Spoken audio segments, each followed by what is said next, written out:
Mayra Arena es una mujer joven que logró sobreponerse a una dura infancia y adolescencia en la extrema pobreza en Bahía Blanca.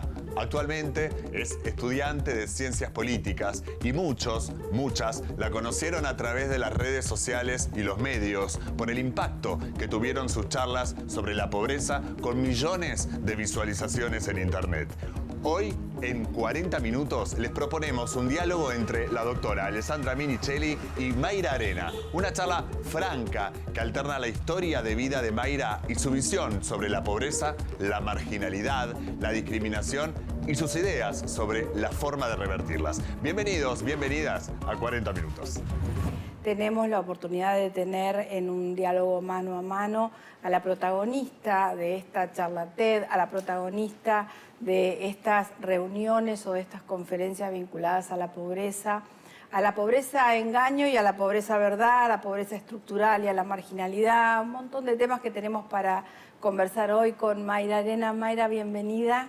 ¿Qué tal? Un ¿Cómo gusto estás? enorme tenerte en 40 minutos. Nos gustaría que, más allá de que muchos te conocen, muchos no te conocen. No, Y vos estás promoviendo no que te conozcan a vos, sí que conozcan en profundidad tu situación, sí que muchos de los que vienen desde el lugar desde donde vos venís puedan tener otra mirada sobre su problema, porque si se quiere, vos tuviste la inteligencia de ver en tu situación personal cosas que quizás otros no tienen la oportunidad de hacerlo por distintos motivos.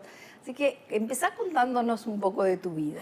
Bueno, primero que nada, como vos decís, la idea es que el pobre vea la pobreza como un problema, porque cuando el pobre vea la pobreza como la realidad, ahí tenemos una tragedia, que es pobres silenciosos, pobres que aceptan esa vida en la miseria. En Chile, por ejemplo, hay un claro ejemplo de que durante décadas han tenido pobres silenciosos, pobres que aceptan a la pobreza como única realidad y hoy se cansaron y dijeron basta. Un modelo de pobreza estructural. El modelo de pobreza, pero aparte pobres disciplinados, pobres ejemplares, pobres que le gustan al poder porque agachan la cabeza ante el poder y porque aceptan con resignación lo que les toca, lo que el sistema tiene para ellos, que en general es nada. Entonces, tener todo el tiempo o mechar todo el tiempo con que la pobreza no es una realidad irreversible, con que la pobreza no es lo que te tocó y ya está, con que dentro de las posibilidades que siempre son más escasas en la pobreza se pueden hacer un montón de cosas para cambiar el nivel de vida, para mejorar la calidad de vida, para tener más aspiraciones, más metas, más ambiciones y sobre todo las cosas para que tus hijos no tengan que vivir las cosas que vos viviste. Uno estaba acostumbrado a ver 3 generaciones de chilenos parados uno al lado del otro sin ni siquiera la expectativa de una movilidad social, Totalmente. sin siquiera la expectativa de decir, basta, acá está el corte, la riqueza nunca derrama, el que tiene los bolsillos llenos los quiere más llenos y si puede no darle nada al que no tiene nada es mucho mejor. Nunca hubo políticas activas vinculadas a eso, a diferencia de lo que pasó en nuestro país porque hubo peronismo. Igual creo que no llegó a todos lados o que hubo distintas etapas. Por supuesto que no llegó a todos lados y por supuesto que somos las oportunidades que tenemos. Más allá de que cada uno nace con distintas destrezas o por las vueltas de la vida va teniendo ciertas destrezas, soy una convencida de que la pobreza, lejos de arruinarte, por el contrario, hay una pillez que tenemos los pobres para el rebusque y para la creatividad del pobre es increíble, entonces siempre hay creatividad, hay una cabeza, hay el tema de no ahogarse en un vaso de agua. La pobreza te da muchas herramientas. Ahora, te da muchas herramientas para sobrevivir en la pobreza. No te da herramientas para salir de la pobreza. Esas herramientas las necesitamos desde afuera, desde el Estado como promotor y desde el mercado, que el Estado tiene que ser un nexo entre el pobre y el capitalismo. ¿Sí? Me gustan las empresas, me gusta la mano de obra, me gusta el desarrollo industrial y me parece que tiene que ser un plan estratégico de desarrollo para la mano de obra porque es solamente con trabajo que se ordena esa parte social. Por el contrario de lo que muchos piensan, los planes sociales o los programas que asisten a la pobreza no la perpetúan. Por el contrario, cuando uno deja de preocuparse por la comida y la comida deja de ser lo único que tenés en la cabeza todo el día porque es lo que te falta, y una vez que podés tener eso cubierto, podés empezar a preocuparte por la educación, podés empezar a preocuparte por el trabajo, podés empezar a preocuparte por capacitarte y tener nuevos objetivos. Pero si no se asiste lo urgente, no se puede combatir lo importante. Y vos fíjate que tu discurso va a contramano del planteo, si se quiere, liberal o conservador. Porque en Ay, de realidad, la meritocracia, claro, que me re podría poner el sombrero, claro, de la meritocracia. claro. De hecho, los meritócratas a mí me quieren mucho y me saludan por la calle, claro, porque soy la muestra de que se puede.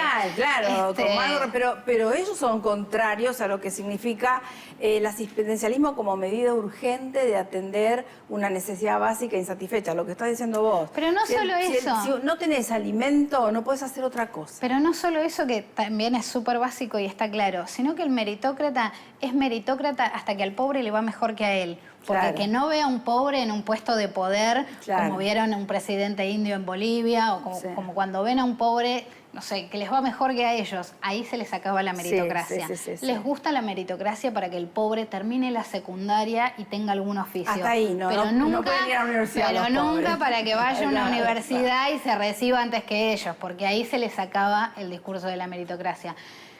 Una de las cosas que me ha dado las oportunidades que he tenido, sin dudas, es el no tener cara de pobre. Claro. Y no soy hipócrita con eso. Ser blanco en la Argentina es un privilegio. Claro. El racismo en la Argentina, el colorismo, o como le quieras llamar, o pigmentocracia, leí el otro día y me pareció fantástico, existe. Y es algo que no lo tenemos visualizado como un problema. Y mientras no lo visualicemos como un problema, no vamos a buscar soluciones. Claro.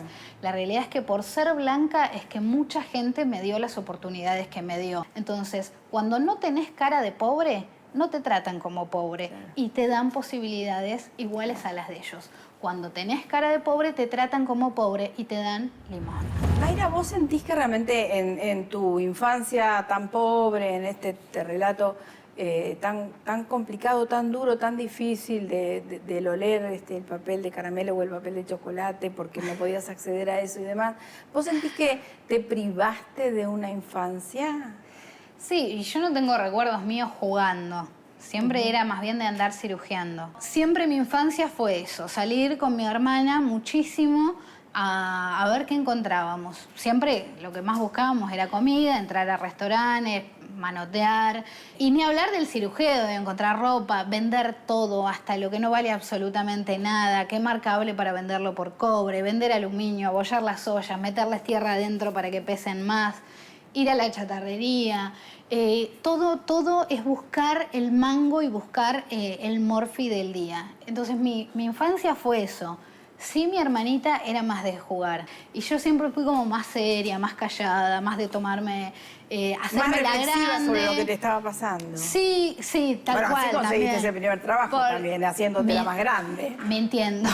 La base de mi vida laboral es la mentira. Así que no puedo dar muchas clases de ética, pero sí de cómo chamullar para conseguir laburo, sí, sin duda. A ver, si vivís en un barrio que es medio discriminado, mentís en la dirección. Si sos mujer, mentís con el tema de los hijos. Mentís en cuanto a tus capacidades. Yo he mentido de una manera, claro. o sea, entro en el plano ¿Y de el lo de... secundario completo? Sí, capaz que no habías terminado la primaria. Pero por supuesto, el secundario es lo de menos. Esa es la mentira más chica. ¿Qué no sabía hacer yo? O sea, mis capacidades eran increíbles. ¿Y cuál fue el disparador como para que empieces a involucrarte no desde la mentira, sino desde la formación, desde el conocimiento, de las herramientas necesarias como Las para reales. potenciar tu talento y empezar a buscar una salida Víctor, laboral? el primer abuelo que cuidé, yo tenía la costumbre de decir siempre que había terminado el secundario, pero cuando me apuraban con el tema de pedirme el diploma, yo decía que me faltaban 3 materias y que por eso no las tenía. Esa fue una mentira que usé durante años para cubrir. Cuando le dije eso a Víctor, me dijo, bueno, tenés que sacarlas porque tenés que estudiar algo. Claro. Y ahí fue realmente un clic en mi vida, porque a mí nunca se me había cruzado por la cabeza estudiar algo. Terminé la primaria muy de a poco, incluso en un laburo que tuve, que había dicho exactamente la misma mentira, dije que estaba sacando unas equivalencias. Mentira, estaba terminando la escuela. Claro. Pero con tal de no De sostener, reconocer que claro, había mentido, era capaz de inventar cualquier chamuyo. Hiciste bachillerato acelerado. Hice, sí, ¿Y la cómo te secundaria. decidiste por ciencias políticas? ¿Qué es lo que estás estudiando ahora? Es lo que estudio y es lo que me gusta, sin duda. Primero pensé en estudiar algún profesorado o en algo que me pudiera sostener para después estudiar ciencia política, que es lo que me gustó siempre. Pero como yo tuve la posibilidad de estudiar mi oficio, que es la estética, trabajé muchos años como depiladora, entonces pensé en directamente estudiar la profesión que me gustaba, sin pasar por eso de estudiar una profesión que quizás no te gusta tanto, pero es un poquito más rentable, que es lo que hace mucha gente. Y del tema de ser pobre, ¿charlabas con tus compañeros o con tus vecinos o con tus amigos? O sea, ¿o solo vos te veías pobre para querer salir de ahí? No, la pobreza uno la oculta siempre con toda la dignidad que puede, incluso entre los mismos pobres. De hecho, es muy común también que uno tenga amigos pobres, porque tener amigos no pobres es como que te hace sentir más pobre todavía. Claro, o por ahí te pasa en laburos que estás con gente que tiene más nivel adquisitivo y te tira planes que a vos no te da el cuero para hacer, tipo, bueno, acá salimos a comer una vez por semana, me pasó una vez en un laburo. Y realmente a mí no me daba el cuero para salir a comer ni una vez por mes. Entonces siempre inventaba algo, alguna excusa, Claro. siempre algo tenía. Nunca iba a decir, soy pobre, porque da vergüenza decir, no me da para hacer estas cosas que vos hacés, ¿me entendés? Entonces uno siempre se junta con amigos de su clase más que nada por eso, porque entienden la cotidianeidad del pobre, del laburante. Y en realidad vos sos como, no diría cuestionadora, pero le tenés una mirada especial sobre la clase media y es justamente por este motivo o algo... No, hay algo en la clase media, no en todos, por supuesto, generalizar siempre está mal. Siempre mal. Pero sí creo que la clase media argentina le tiene tanto miedo a la pobreza por todas las crisis históricas que hemos tenido, por todas las falsas crisis que en realidad no son más que gobiernos de derecha que vienen por el poder adquisitivo de los argentinos, y tienen tanto miedo de ser pobres que nos odian a los pobres. Y además se encuentran en la exclusión la única manera de sentirse exclusivos ellos. Yo vi durante el kirchnerismo muchísimas patronas horrorizadas de que la chica que les limpiaba la casa tenía el mismo celular que ellas. Y eso les generaba un espanto nunca antes visto. Entonces, me parece que esa clase, que no es la clase media, porque está muy mal de hacer la clase media genéricamente, es una clase muy aspiracional que necesita hacer de la exclusión la garante de su pertenencia de clase. Y es la base de ser reaccionario, ¿no? Es la base de ser reaccionario, Sí. quiero decir, en términos Sí. de, en el momento en que te toca decidir políticamente y en democracia qué tipo de país Garantizar la querés. exclusión. Bueno, claro. Sí, ¿Qué te garantiza? Siempre es la derecha la que te Exacto, garantiza la asegurarte exclusión. de que siga habiendo un porcentaje de pobres para vos asegurarte de que ya no sos del escalafón de abajo. Vos estás un poquito más arriba que esos. Ahora, si se empiezan a levantar los de abajo, es como que vos perdés ese privilegio de ser el único.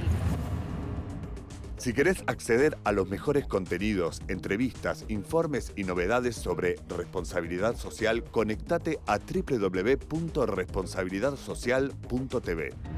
Ya salió Fonres RS, revista mensual dedicada a la responsabilidad social empresaria. En este número festejamos las 100 ediciones, no como un logro individual, sino compartido, porque la RSE ganó la lucha de ideas. Con la editorial de la doctora Alessandra Minichelli, 100 ediciones en el camino de la comprensión. Y como siempre, la mejor información sobre contenidos socialmente responsables. Fonres RS. Conseguila en nuestra página web www.fonres.com y recibila de manera gratuita todos los meses en tu mail. ¿Qué impulsó a Mayra Arena a contar su historia de vida? ¿Cuáles son las claves para combatir la pobreza y la marginalidad? ¿Por qué cambió radicalmente de posición en relación al aborto y cuál fue ese cambio? Mayra Arena nos lo cuenta en la continuidad de este diálogo con la doctora Alessandra Minichelli. Y desde tu mirada ahora de trabajo y de formación en ciencias políticas y habiendo pasado por esta realidad de haber sido pobre, proyectando tu vida futura, que también te imagino como dirigente político, ¿cómo atacarías ese problema para evitar la recurrencia? Me parece que tenemos un tema cultural, los argentinos, del odio al pobre. Hay un odio profundo al pobre, hay un rechazo profundo hacia la pobreza e incluso inconscientemente algunos dejan de mirar a los pobres, miran a un costado porque les duele tanto la pobreza que prefieren no mirar. Por un lado, lo que vos tenés es una parte sensible de la sociedad que no tiene ganas de comprometerse para no sufrir. Y por otro lado, tenés a los lúmpenes, que son a estos que te digo que excluyen para sentirse más privilegiados ellos y que necesitan garantizarse de que esa pobreza queda fuera para sentir que ellos pertenecen. Es su garantía de clase, ¿no? Me parece que el problema cultural que nunca se enfrentó es el odio al pobre, el odio al negro, el rechazo hacia el que tiene hijos, el que usa altas llantas, el que tiene DirecTV, vive en un rancho, el rechazo cultural que existe hacia el voto del pobre, hacia la militancia del pobre, el pobre como sujeto político tiene rechazo y sobre todas las cosas esta visión del pobre como sujeto que solo tiene derecho a comida y cobijo. La realidad es que el pobre no es solo un sujeto que necesita comida y abrigo. El pobre es una persona, parece increíble, pero hay que decirlo. Como persona tiene derecho y tiene deseos de todo lo que hace el resto de la sociedad. Y el pobre también quiere tener su celular y subir su selfie a las redes sociales. Y sin embargo hay una sociedad que se espanta cuando ve una selfie con una pared sin revocar. ¿Y vos crees que este tema cultural se arregla con educación solamente? No, ojalá fuera tan fácil. Pero si fuera una cuestión educacional, incluso los pobres podríamos salir de la pobreza más fácilmente. Pero yo te puedo asegurar que si vas a un barrio, está lleno de pobres sobrecapacitados.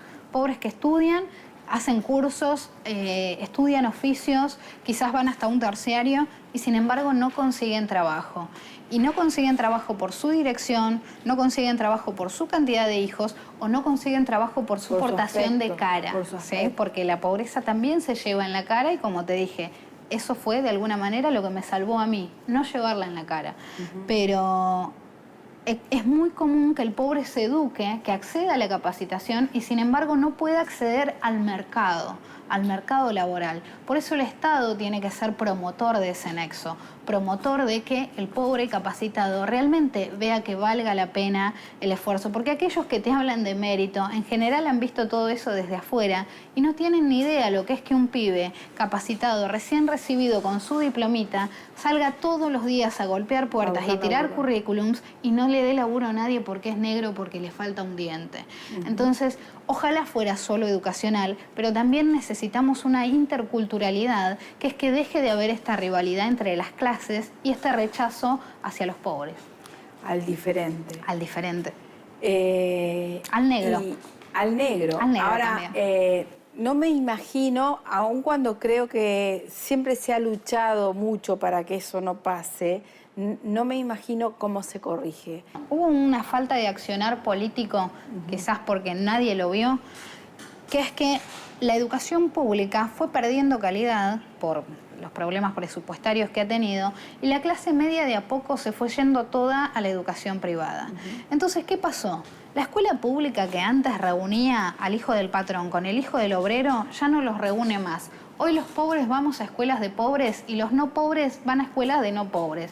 Por lo tanto, los pobres tenemos amigos pobres, lenguaje de pobres, aspiraciones de pobre y metas de pobre. Entonces salimos de las distintas escuelas, a pesar de que tengan el mismo nivel académico, siendo personas totalmente distintas. Y cuando nos cruzamos después en la calle, nos vemos distintos, nos sentimos distintos y a lo distinto siempre se le tiene miedo. Si nosotros tuviéramos una escuela pública con una calidad como la que Argentina merece, la clase media volvería a la escuela pública. ¿Y sabes por qué te das cuenta? Porque hospitales como el Garrahan, por ejemplo, reciben gente de todas las clases sociales. Claro. ¿Por qué? Porque es salud pública de calidad y la gente busca calidad. No hay algo aspiracional. Quizás esos que son aspiracionales, sí, van a pagar educación privada como sea, porque quieren que sus hijos vayan a colegio privado. Pero yo te aseguro que si tenés una escuela pública de calidad, la clase media vuelve y vuelve a unificarse esa parte social. ¿Cómo fue que saliste del cascarón a contar tu historia? En realidad siempre hablé de pobreza en internet hace años, en mis redes sociales, pero siempre soy muy nacionalista, o sea... Soy la típica argentina que sí, soy la típica argentina que nunca salió del país, pero te jura y rejura que Argentina es el mejor país del mundo y no tengo dudas, de hecho lo sigo afirmando. Entonces, siempre hablé de pobreza, pero en dicotomía, en contraste con esto de ser argentino. No puede ser que haya pobreza en Argentina. No puede ser, no me entra en la cabeza, ¿me entendés? Es como cuando amás tanto algo que no entendés que no le guste a los demás, ¿me entendés? Bueno, yo amo tanto a la Argentina que no puedo entender cómo no hacemos todo lo que podríamos hacer.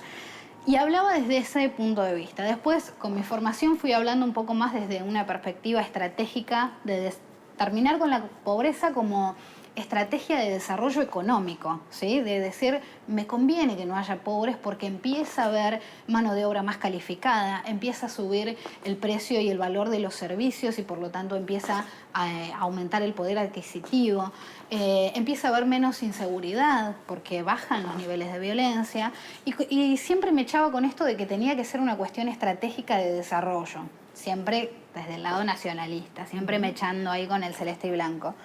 Y un día mi hermana, siempre mi hermana, me dice, tenés que escribir algo de cómo es esto.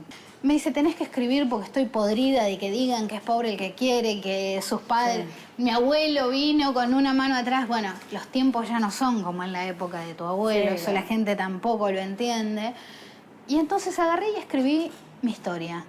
Mi historia y la de mi hermana. Y escribí un texto que se llama El beneficio de ser pobre.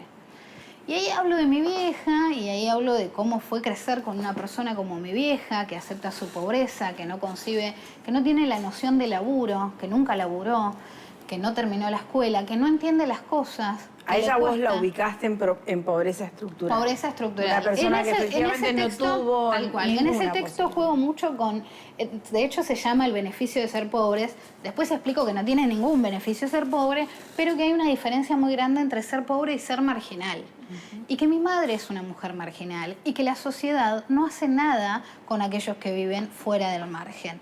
Por el contrario, hemos tenido muchas políticas para los que están ahí en el límite, los que están más abajo, los que están ahí en términos medios.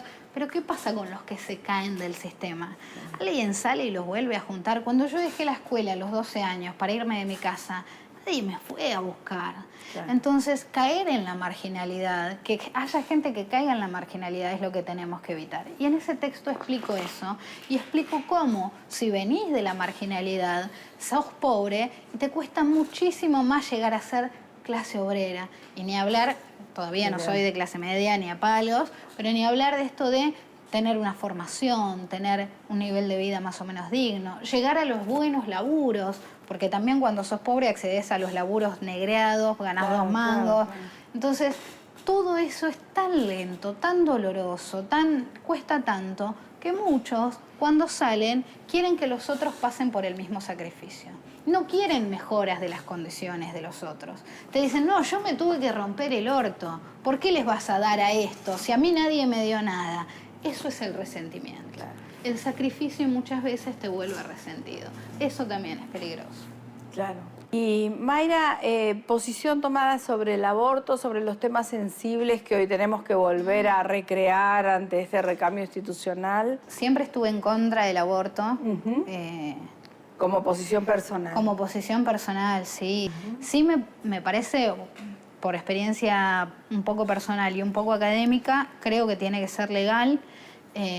Tuve una amiga que abortó en la clandestinidad y fue una de las cosas más duras que yo haya tenido que enfrentar. No se lo deseo a nadie. Hacerlo, arriesgarte a que te agarre una infección, que se te desangre. Nadie tiene que pasar por eso. Claro. Nadie tiene que pasar por eso. Yo, que estoy en contra, no voy a abortar nunca. Así que no me cambie nada que el aborto sea legal. Y la que necesita abortar no va a tener que pasar por ese espanto y esa humillación, poner en riesgo tu vida, poner en ese compromiso a tus seres queridos, porque estás cometiendo un delito y haces que tus seres queridos cometan un delito. No, horrible, horrible. Desde ese día cambió radicalmente mi posición y creo que es algo que lo tiene que garantizar el Estado. Claro. Es un problema de salud pública. La verdad que fue un placer enorme tenerte en nuestro programa, Mayra. Vos dejás mensajes muy, muy claros y ojalá realmente la vida te siga sonriendo para que sigas dándole a los demás lo que lograste generar vos, ¿no? Bueno, Así muchas que, gracias. muchísimas gracias por venir. Y así llegamos al final de este diálogo entre la doctora Minichelli y Mayra Arena sobre un tema excluyente, la pobreza y cómo combatirla. Sin duda, en el plano social, la prioridad para el nuevo gobierno. Gracias como siempre por habernos acompañado.